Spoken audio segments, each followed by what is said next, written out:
യാത്ര പറയാൻ വന്നതാണ്. ഞങ്ങളിവിടെ വിട്ടു പോവുകയാണ് നാട്ടിലേക്ക്. വരരുത് എന്ന് വിലക്കിയിട്ടുണ്ടെങ്കിലും പറയാതെ പോകാൻ തോന്നിയില്ല. കേറിയിരിക്കാം. വേണ്ട.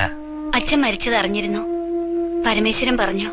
അതുകൊണ്ട് ഇനി വീട് വിട്ടു നിൽക്കാൻ പറ്റില്ല. അമ്മയും തീരെ സുഖമില്ലാണ്ടിരിക്കുക. അപ്പോ ഇവിടുത്തെ ജോലി കളയാ? അതെ, അതിൽ നിന്നാ ചിലപ്പോ മനുഷ്യരെ ഇനിയും കൊല്ലേണ്ടി വരും. എന്നാലും പണം ഉണ്ടാക്കായിരുന്നില്ലേ? പരിഹസിക്കാണല്ലേ? പോട്ടെ, വല്ലപ്പോഴും വരുമ്പോ വരാം. എന്നോട് വിരോധമൊന്നും തോന്നണ്ട. എനിക്ക് നിങ്ങളോട് ദേഷ്യമൊന്നുമില്ല. ചെകുത്താനും കടലിനും ഇടയിൽ ജീവിക്കണ ഒരു അമ്മയാണ്. ഒന്നും പറയണ്ട, എനിക്ക് മനസ്സിലാകും. പോട്ടെ.